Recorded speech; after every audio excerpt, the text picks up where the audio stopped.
Hello, my name is Troy Adu here, I'm Tyler Hoskins. and you're listening to our Sick Ass podcast. Kia ora, and welcome to another guest episode of the Sick As podcast. Today's guest was actually a referral, but then I remember I do actually know this dude. So if you go back to Charlotte Matheson, she was the one who's done a little bit of work over in the States with this young man here. But I have known him for a few years. He went through our beloved school of phys ed, and he's gone on to do some pretty great things. So today we have Cam in the building. Thank you for coming on. Thanks for having me. All right, so I guess just for everyone to know what's going on, so if you are looking on the YouTube, you'll see that this guy's kitted out with some pretty cool gear, but we will get there eventually. So just tell us a little bit about your upbringing and, you know, where you're from in New Zealand and kind of your sporting and physical activity aspirations, I guess. Yeah, sure. So born and raised in Ashburton, Ash Vegas. Yeah. Just south of Christchurch for the ones that may not know exactly where that is. And I went to school there and started all my sports there, my rugby, my cricket, basketball, very brief stint in tennis, until I was year 8, and then after that I went to the Big Smoke, Oamaru, for boarding school at Waitaki Boys High School. Spent 5 years there. In the boarding house, which was great. Played a lot of sport at high school, really enjoyed my high school days, and then from there I went on to Dunedin, the PE school. Yeah, nice. 2015, moved down to Dunedin. It's sort of it's holding me here. Yeah. Awesome. So before we get to your Dunedin stint, I'm just kind of interested. I have met quite a few people who've done boarding like all around New Zealand, and you kind of there's a little bit of a rivalry. I don't know if you can call it that, but between your day students and the boarders. Yeah. Did you guys have that at your school? Yeah, for sure. There was always a lot of chat about it and about the history of the rivalry, but by the time I got there, the boarding house had actually sort of shrunk a little bit, and there was probably the school wasn't very big itself when I first went to high school in 2010. It was I think our school roll was about 500. Oh, right. And the boarding house only made up 80-ish of those students. So our house was our boarding house. So like in house competitions, it was always the boarders versus like the 3-day boy houses. Yeah. But no, it was an awesome sort of like having that rivalry where we, you know, we're doing your dramas, your haka, choir and things like that, and the cultural competition and all that sort of thing was always enjoyable. Interesting. So you brought up the performance side of things. Now, I've always found this in fetters where we're quite, I don't know, we can be out there people as well. So like the performance side of things comes into that, and I had a little chat with a guy named Ashton who's also like, he was very big into his performing side. Do you think that's kind of helped you with, you know, who you are dealing with other people? Yeah, I mean, it's sort of like, well, it's for a lot, especially from the school that I was at, the performing side, probably not something that the boys that went to that school would be, I guess, very comfortable with, because it's kind of like very, very small town, kind of a rural community. Not a lot of like throwing yourself out there and being the big character and things like that. So doing the drama and singing in front of the rest of the school was sort of probably a little bit uncomfortable, but I think it's a skill that, like, it's the sort of thing that if you didn't do it at high school, you're probably not going to even do it. Absolutely. So I don't know, it's one of those things that definitely glad that I have done that, and I think it probably has. You're probably right. It probably has made me more confident in myself. That's cool. That's cool. And then good. Coming into our beautiful degree that we have here, we were back. So something, if people are listening now and they know the degree as it is, we had a paper called 103, and part of that paper is we actually did have to do a performance. So maybe if they didn't get it through high school, this was another time. And you did see those people who were just like couldn't put themselves out there. Did you feel like you were easily the one taking the reins on your dance group? Yeah, well, yeah, we were probably about as bad as fit that stereotype as a group could have been. We had four boys, and we did one about rugby. So like it ended up being a lot of fun, and we it was pretty silly, but there was times there where it's like we're all sort of in our shell a little bit, and someone's got to come out and, and I think throughout times in the development of our performance, like I think each person sort of stepped up and did their bit. It's a long time ago now. Yeah, absolutely. But yeah, had a lot of fun doing that. And, Very good. So we did touch on, you did have moved to Dunedin, you got into the degree, but I guess people's ideas of what they think they're coming into PE kind of change when you do get your head stuck in here. What was the, I guess, driving force that actually pushed you into studying phys ed? Yeah, well, it's a kind of a funny story. Like when I tell people that I dropped PE at high school in year 11, right. after year 11, they're sort of like, oh, well, why did you do PE? It's like, well, having like quite a small year group, it meant that a lot of our class, there wasn't like, a couple of streams for each class. You had one PE class, one biology class, one like chemistry class, whatever it was. And I think in year 12, chemistry and PE clashed.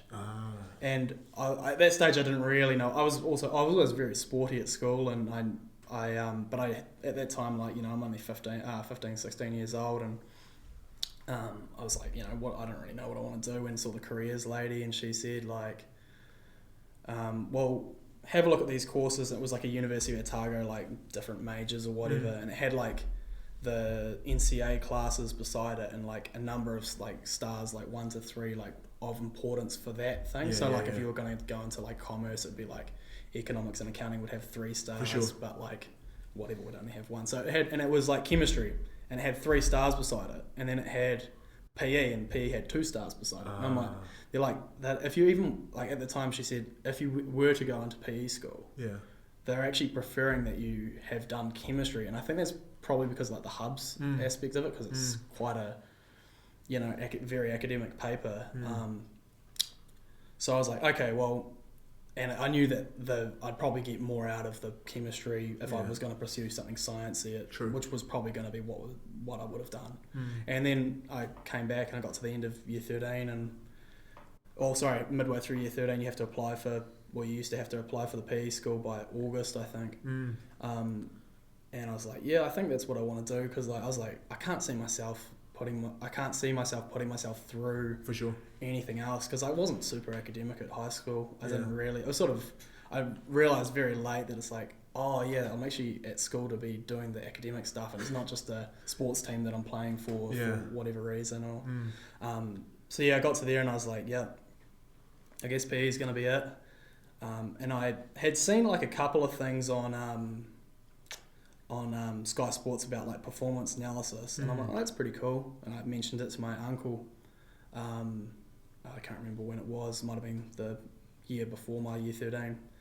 And sort of applied for the PE school, got accepted there, and then in the summer holidays between my year 13 and first year of university, my uncle managed to set me up with the performance analyst at the Crusaders, a guy called Jamie Hamilton.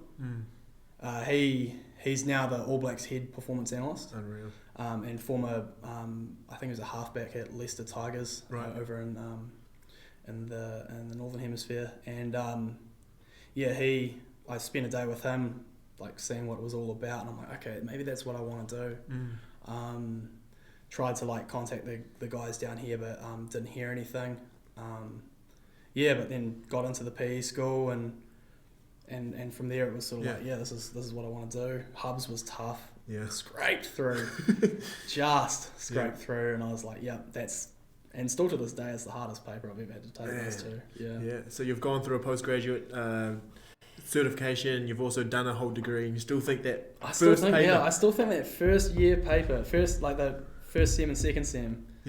By far, there's just so much like the other ones. There was like probably more harder content papers. But just in those, I don't know how the health science students do it, but in those and just in hubs, like there's just so much content. And like to go from high school to that, it's a big step up. Absolutely. I feel for those poor health science students. I don't know how they do it 7 times a year. Well, there's a few things that came out of that. So the first one is the fact that you you got a little bit of a glimpse into where PE can take you, like before you even got into the degree. I think a lot of the people that you sit down with, unless they had like a role model who went through PE and did something other than teaching or like being a PT, it's really difficult. And that was the thing, eh? Like everyone's like, oh, so you want to be a PE teacher? I was like, nah. Yeah. Nah, dog. Yeah. And then it's like, oh, so you want to be a PT? And it's like, I don't even go to the gym. Yeah. Like I play rugby. Yeah. I just play rugby. I'd go for runs every now and then. At the time, that was where I was at. Yeah. And I sort of like, yeah, okay, that could be my avenue. I knew a few people that had been through the PE school. Yeah. But I didn't certainly, and that was the thing, people peppering me, oh yeah, you're going to be a PE teacher. Is that how you be a PE teacher? I was like, I don't want to be a PE teacher. Yeah. Okay. Yeah. I vetoed it every time someone asked me. Yeah. Definitely not. Don't want to do it. For sure.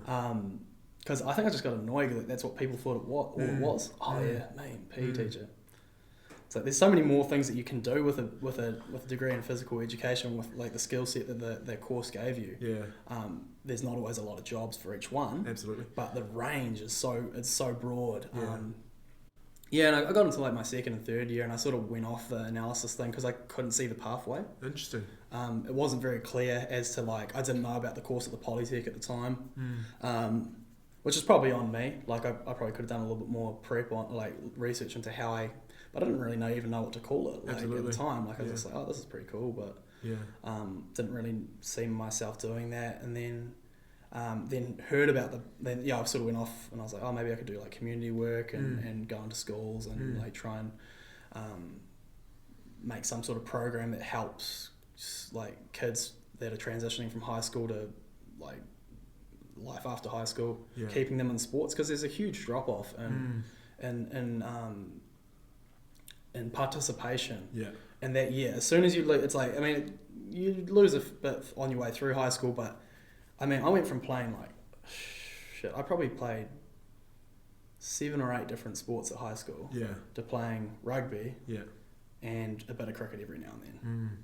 And I was doing all sorts of things when I was at high school, and I really enjoyed it. And then suddenly now I'm just a rugby player. So I was thinking, oh, maybe I could go in and make like a thing that sort of like encourage people to keep it going, or find pathways for them, or find clubs for them to just to keep the numbers participating up and those sort of like community ones. And then I didn't want to do that, and then I was like, oh, there's this Polytech thing with the performance analysis, and I revisited that. And then I sort of found that pathway, and I was like, right, well, now I know what I'm doing for the next couple of years. Last year at PE school, and then do there's a performance analysis paper that Peter Lamb takes. And then I can go from there into the postgrad Polytech course. And I was like, yeah, sweet. Well, that's me for the next 2 years. Awesome, man. Cool. So you're just kind of like stepping your way through. But I think a couple of key points that you did point out is the fact that, some of the figuring out actually how to get to something as well, or even knowing what it is that thing is. Like, is that just the one job that they do, or do they actually take care of a whole heap of things, and knowing what your prerequisites are to actually get there. But I guess what's different about you, and what's different about a lot of people who do come through the school and then go into the Polytech postgrad course, is that most of them are looking at working with athletes, but working with them to make them stronger and faster, but through the actual physical side of things. You were looking more at like other stuff. So the performance analysis, and everyone else that I usually have on is in S&C. So kind of, I think you did touch on it though. You were talking about how you don't really get into the gym. So being a PT was never really something that you wanted to do. So what was the draw card of performance analysis? I don't know. I wanted to. Like many young Kiwi boys, I wanted to be an All Black. And when I stopped growing when I was 14, I was like, "Oh, this is going to be a bit tougher now." And I sort of was like, right, well, I definitely want to try and work in high performance sport if I can. And I was like, all right, what are the pathways to that? Strength and conditioning coach. I was like, I don't really like going to the gym. I only started going to the gym probably 10 months ago. And really? Yeah. I was always like fit. And I was always, I was athletic and things like that, but it was all just genetics really. And then it wasn't until it was actually Charlotte that pretty much started me. She drew up a wee program for me, which was great. Pretty much still using it a year on. Yeah, I try to get to the gym. I try to get to the gym 4 or 5 times a week if I can. With the rugby season at the moment, it's looking more like 3 or 4. Yeah. But yeah, I don't know how I was not like doing strength training until then. But yeah, no, it was certainly for me. The pathway was I wanted to work in high performance sport. I love like I'm a real nitpicker for so I like that tactical like analysis and like trying to find like little things that maybe people or teams don't realise they're doing, and trying to find ways to exploit them, and I found that really interesting. So I was like, yeah, maybe this is for me. I've probably got like the right kind of mindset like for, because sometimes the work can be pretty tedious and not very it takes up a bit of time, but because you're looking at so much detail. But yeah, I think it was like that's probably the best fit for me. I didn't want to be a physio. So I was like, well, it's ticking the right boxes. Has the potential to get me to where I want to be. So yeah. So before we go on to like the nitty gritty of what you actually do, have you found now, just looking back on everything, that it changes the way you play the game? Like, are you thinking analytically as you play, or is that still just like you separate the two? It's hard, I think as soon as, and I'm coaching at the moment as well, so like I think with my rugby, it's sort of like when I'm playing, nothing is getting committed to the long term memory. It's literally just like 5 seconds either side of the present, and it's just getting deleted as soon as it happens. It's gone. It's gone. So it's hard for me to bring the analysis side in for when I'm personally out there on the field. Yeah. I know if I'm standing on the sideline and watching, it makes it a little bit easier. But still, it's sort of like you don't have that video to go back on in your head. You sort of you are still kind of like losing the image as it's happening. So. It's hard to do it without actually sitting down with a computer and seeing it and going back and forward on it. Yeah, it kind of reminds me of Michael Jordan. Have you watched The Last Dance yet? Yeah, how he talks about how he's just always in the moment. Like he never worries about the shot that he doesn't miss because he hasn't shot it yet. Exactly. And so you're always just in that, and it makes sense. Makes a lot of sense, and there's so much going on, so much awesome mindset. Yeah. So you talked about the computers, you talked about software, and you actually talked about performance analysis. But what does that actually entail? Like, what is your kind of role? Yeah. We'll talk specifically for rugby. Yeah. Okay. So I'll talk about my role with Dartmouth, the team that I was the college team that I was working for in the States. So my week. This is how my week looks. When we're training, so we probably train Monday, Tuesday, Wednesday, Thursday, and then like a team run on Friday. Videoing, recording those trainings, sitting down, or once the training's done, I'll put the video through my laptop and just cut it up so the clips are really short and precise with labels as to what they are. So when the boys want to come back and review them, it doesn't take them. Say if the training was 80 minutes long, they don't have to look at 80 minutes of video. They can watch what they need to see in maybe 10 or 15. Which just makes it, especially for a college team, because those boys don't want to be spending heaps of time because they've got they're studying as well. Exactly, yeah. They've got, and it's a pretty competitive school, so you want to be able to make that as efficient as possible. So yeah, for training it's real simple, just cutting film really, and then in the lead up to a week, a team that we're playing, so I'll find video of them playing. I'll go through and I've got a software called Sports Code, which big sort of buttons and hotkeys that I press as the game's played. So if, say for example, there's if I was watching a game, it'd be kickoff, red team, 50 meters, blue team receives. Then I'm on the keys. I'm going tackle, miss tackle, ruck speed, things like that. And changing so then if there's a turnover, the whole game, I'm pretty much clicking buttons and making stats that reflect what's happening in the game.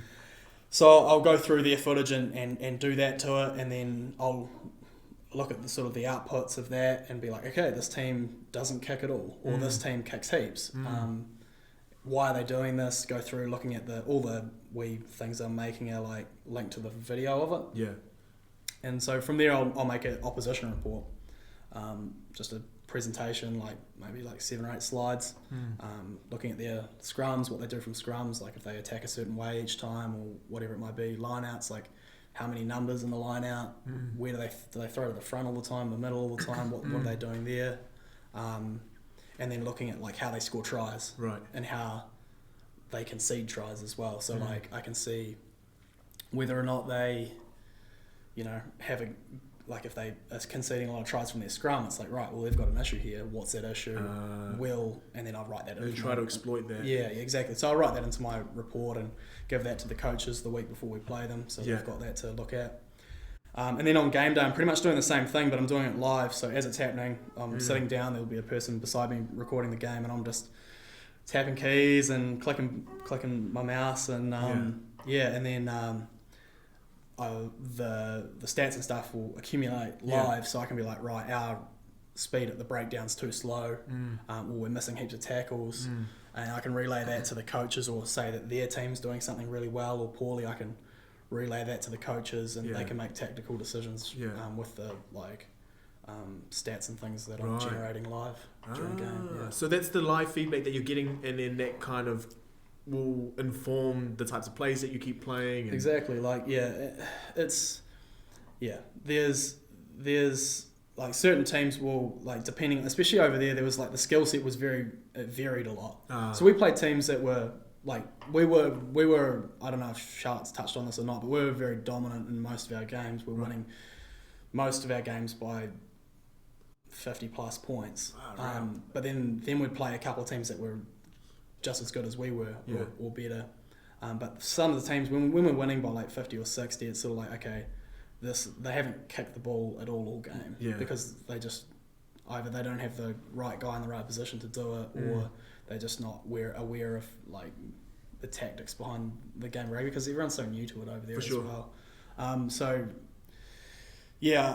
I've already forgotten the question you've asked me, but that's great.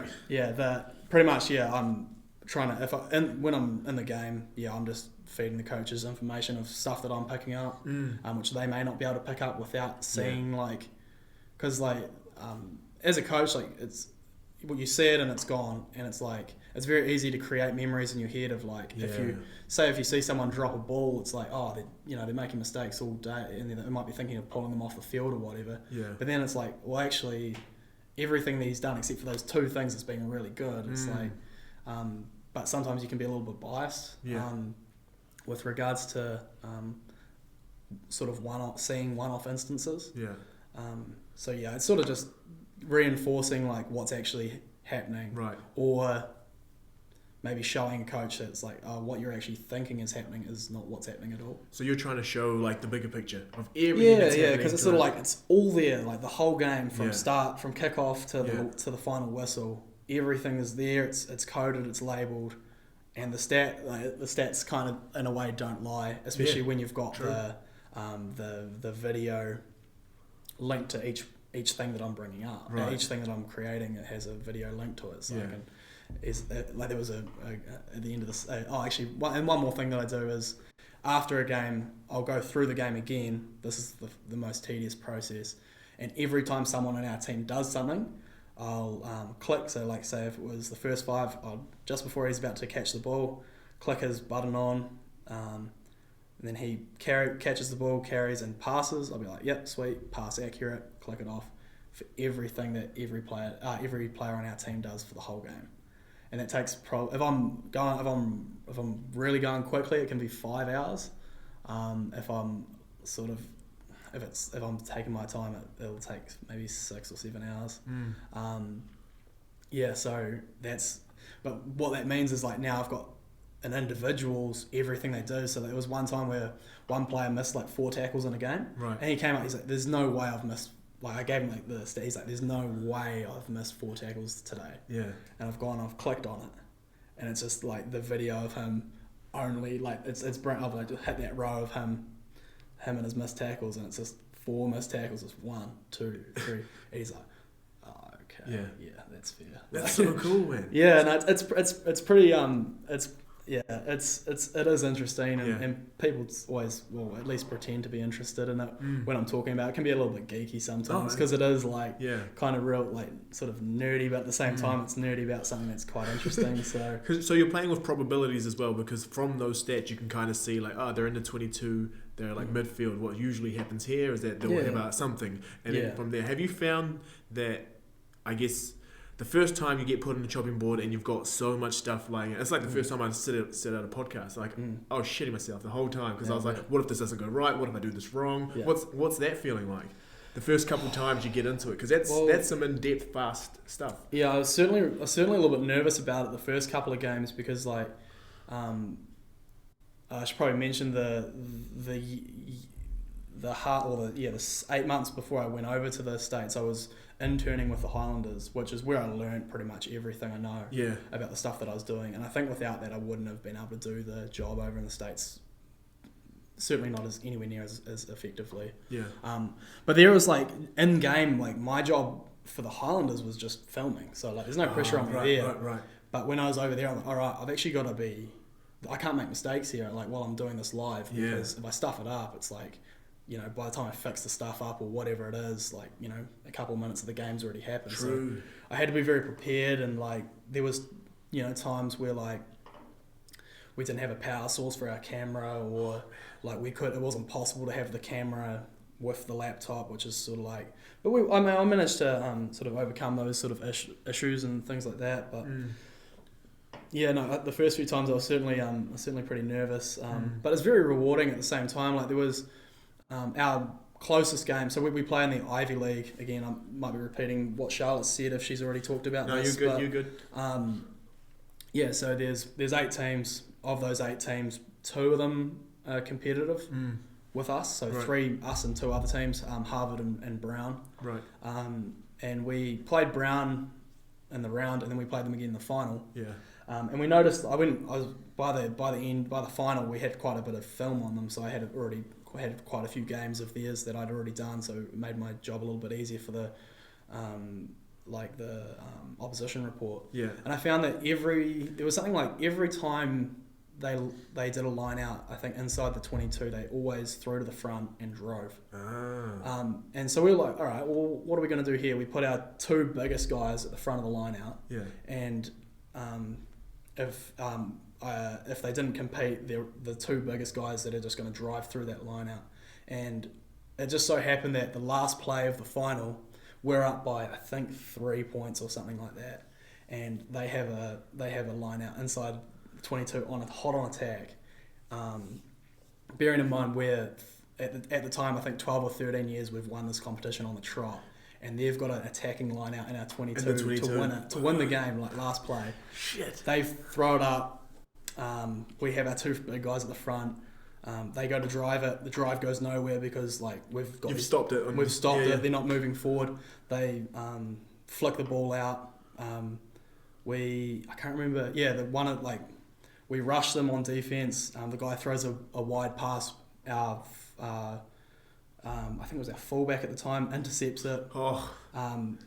One phase, kick the ball out, win the game, win the championship. Goodness. And it's sort of like, that's why I'm employed to do this job. Yeah. And it was like, I didn't think about it at the time because I just didn't notice it because I was doing my thing with the with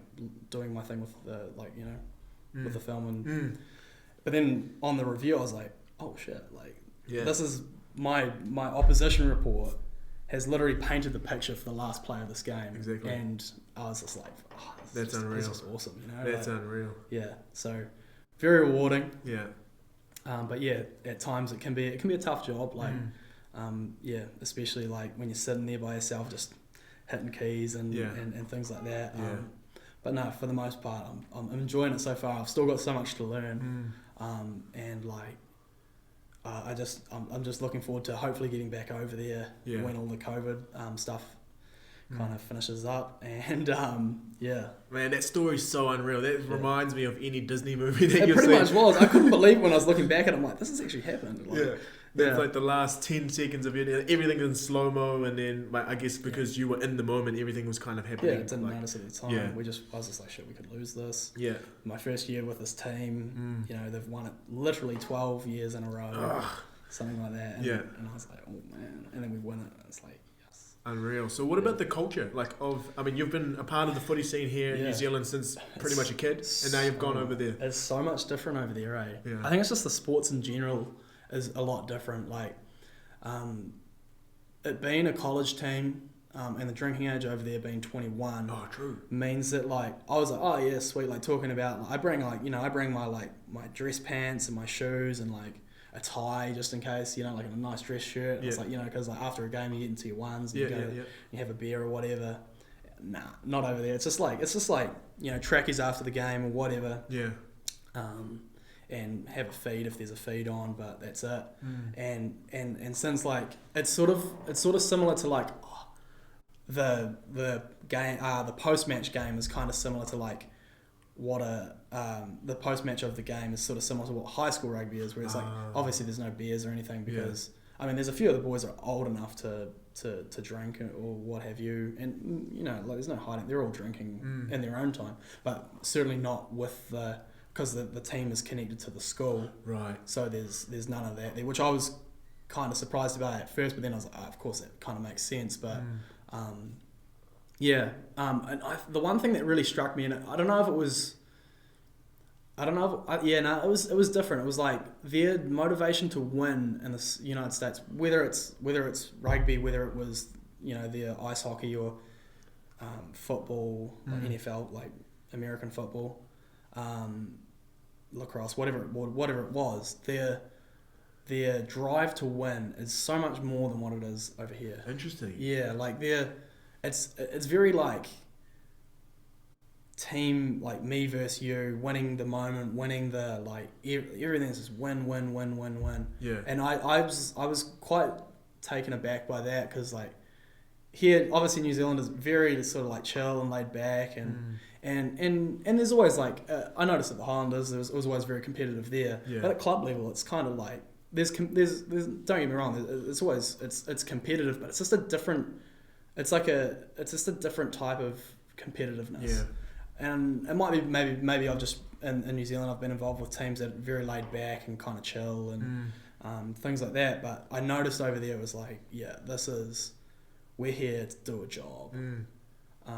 And it's all this like mindset of like every day, every moment you're with that team, you're trying to better yourself for the team, like whether you're in the gym, whether you're doing skills.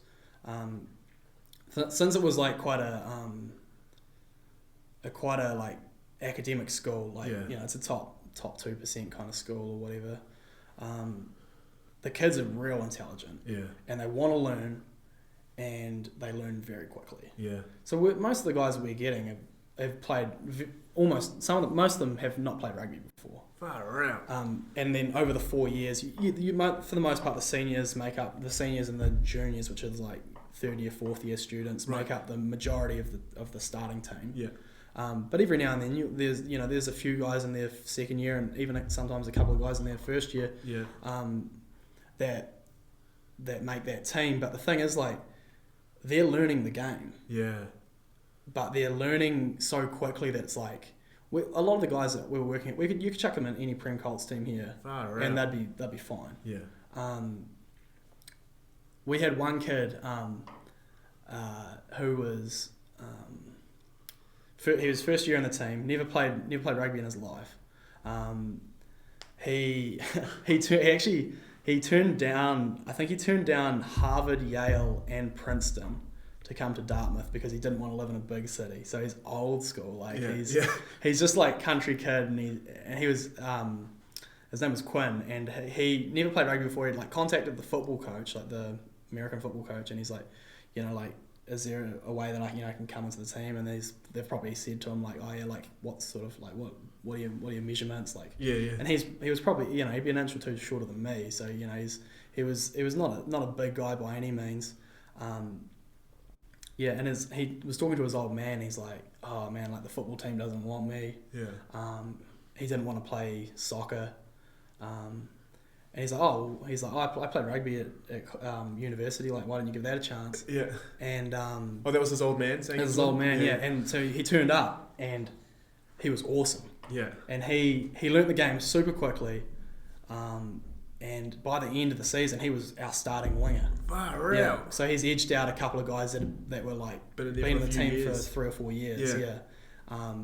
And it was just awesome to see that. And he's just going to be, even for the next couple of years to come, he's going to be such a good man for that team. It's just awesome to see that development and how quickly they do it. It's crazy. Do you find that helped you a lot though with actually learning your role as the performance or even just being part of the team? Is that it's kind of that ethos of like our culture is being here to not only be good for our own teammates but to be a better individual as well? Yeah, for sure. Like it's such a professional culture, even though it's it's amateur sport. But we're training in the preseason. We're training twice a day, 4 times a week, and then in season we're 2 gym and lift and skills a week plus 3 trainings in a team run. And like just like you're here to do a job. Like I think it would help my professionalism like grow, because I sort of had to take ownership too, because like when I was working with the Highlanders, I had 2 full-time employed analysts, and then me as an intern, and we had one other intern as well. And over there it's like I'm the guy. Yeah, it's all on me, which was great because like I probably like it meant that I could take ownership, and like I had like this is my area, and I could sort of do what I wanted with it. And I think for sure. Yeah. And it's a Kiwi coming over as well. I talked to Charlotte about this, and I was like, did they just like think you were the top dog because you're from New Zealand and like you're helping out with rugby? They actually had Kiwis involved with the rugby team anyway. Yeah. But what was that like? You kind of blooding into that culture? Yeah. Well, honestly, I think it does. Just having the accent, I reckon, actually does get you just that extra step, eh? Yeah. And it almost should in a way, like if you have actually got it to back it up, because it's like, oh, obviously this guy's he's been playing rugby since he was 7. Yeah. That's like what 13, 15 years of like easily got 10,000 hours. Yeah. Exactly. Yeah. I've done my 10,000 hours. And because I found myself doing a lot of coaching during the trainings as well, like with skills and things like that, which I really, really enjoy, especially like the sort of one-on-one or one-on-two, like trying to develop skills and things like that, whether it's passing or kicking or whatever it might be. I think I've got a good eye. I think the analysis side gives me a good eye for that, because I can see that, like I just watch them pass for a few reps. I'm like, right, I can see where you're, like what the technique adjustment needs to be or whatever it is. But yeah, I think being a Kiwi over there in rugby, I think it helps. We had, our head coach was a Kiwi. Yeah. Our assistant coach was an Australian who moved to the States. Yeah. And then there was myself and Charlotte. It was good to be in a environment that was a little bit more like home, so to speak. Right. But yeah. So now you've been back in NZ. Was that due to COVID, or were you coming back anyway? Yeah, so our season got cancelled just before we were supposed to go and do a pre-season camp in New Orleans. Oh, bro, I was so gutted. We were supposed to be there for like 10 days, and it would have been like in the springtime, so it would have been beautiful down there. Yeah. Not too hot, but like still just. And bear in mind at the time, it's like we're having negative 15 nights in the cold up in New Hampshire. Yeah. So I was really looking forward to getting into some warm weather. And just as like it was like I think like 5 days before we left that, they're like, yeah, all sport for the rest of the semester is cancelled. Yeah. I was like, surely not. And we we're supposed to go to a few other cities for different sevens tournaments and things like that. And I was like, damn, well, this was the part where we were going to be travelling a lot more. Yeah, so that got cancelled, and then there was I was doing some work with the New England Free Jacks, which is the Major League Rugby team, which is the professional competition over in the States. Yeah. That team's based in Boston, so I was doing a bit of work with them, and they'd put their season on hold for a few weeks, and then decided, nah, we're going to scratch it this year. Damn. And I got that. So that's actually kind of a funny story. I woke up at like 9 o'clock. Open my phone, see on Facebook, MLR scratches, like cancels the rest of the season. I was like, okay. So I got on the comms to the head coach at Dartmouth, who's also involved in that team from Boston. Yeah. And he's like, yeah, well, there's nothing else that we can really do here, that you can really do here now that everything's cancelled.